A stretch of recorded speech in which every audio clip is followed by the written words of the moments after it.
The FIFA World Cup conjures up memories that will most certainly stay with us for a lifetime, provided you're old enough to remember them in the first place. Whether it's a moment of sheer genius from a single player, a stunning goal, topped up with an equally brilliant celebration, or even a madcap moment, the FIFA World Cup never fails to provide plenty of entertainment, and each edition of the tournament is always eagerly awaited the world over. This also means that when something shocking occurs at a World Cup, the whole world witnesses it. And ever since the first tournament in 1930, the tournament has produced more than its fair share of controversy and shocking moments. Let's dive right in.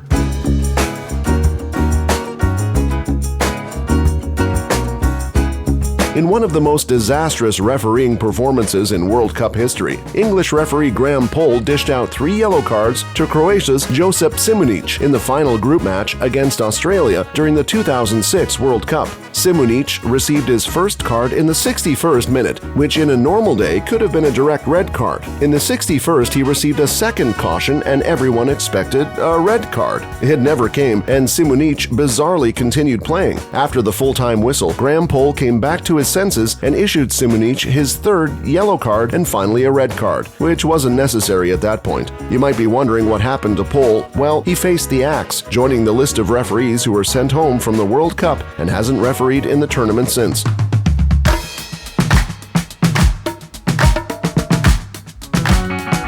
During the 1974 World Cup, Zaire were labeled the clowns of football. They provided their fair share of classic moments during their 3 games, conceding 14 goals and scoring none. However, it was their right back, Mwepu Ilunga, who grabbed a headline during the African nations match against Brazil, producing one of the most memorable moments in World Cup history. As Brazil lined up to take a free kick with starmen Rivellino and Jairzinho over the ball, the defender broke free of the Zaire wall and booted the ball as far as he could, receiving a yellow card for his troubles. It later emerged that the act of kicking the ball away was in fact meant as a protest against the dictatorial regime in his country over unpaid earnings, and the player later admitted that the act was in fact deliberate and that he intended to get himself sent off.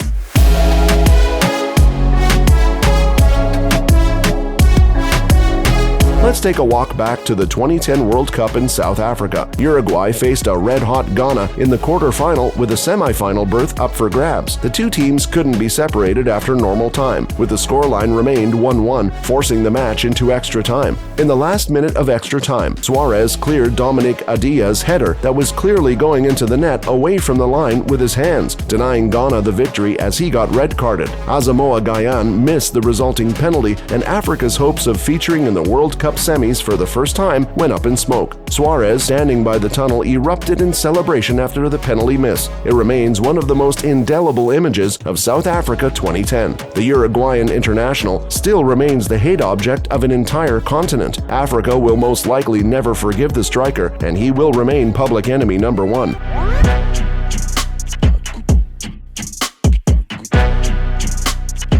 Suarez never stays away from controversy. 4 years after his incident in South Africa, Suarez once again hit the headlines during the 2014 World Cup in Brazil. This time, Uruguay's number 9 bit Giorgio Chiellini during Italy's clash against Uruguay. Well, this shouldn't come as a surprise because, get this was not the first time Suarez tried to bite Chiellini. The striker had attempted to bite the defender during a Confederations match a year earlier, and he finally got his man. The striker received a 9-match ban on the international scene and a 4-month ban from all football-related activities. He is arguably the undefeated villain of the World Cups, and if there was ever a title for the dirtiest player, he will definitely win the award.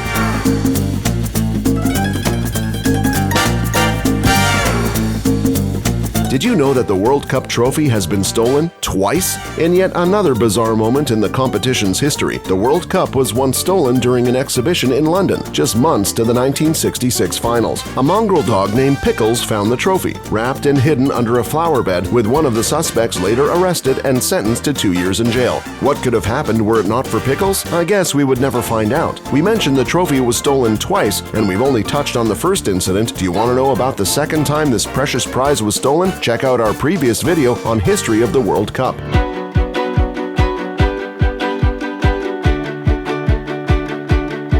In dragging France to the 2006 World Cup finals, Zinedine Zidane hinted at immortality, and once they got there, he proved his mortality. All went down the drain in a single moment of pure madness from the legendary playmaker. In the final match between Italy and France, in the center circle, the Frenchman delivered a headbutt into the chest of Marco Materazzi, whom they had clashed on several occasions during the match. The stadium went quiet. Everyone was confused. Zizou, however, seemed calm. He knew what he had done. What followed was a red card, signaling a painful, unforgettable end to the Frenchman's football career. Materazzi later revealed what exactly happened. After the third clash, I frowned and he retorted, "I'll give you my shirt later." I replied that I'd rather have his sister than his shirt. We now know what happened. Well, there's a good chance, though, Materazzi didn't end up with Zidane's shirt after all, or his sister.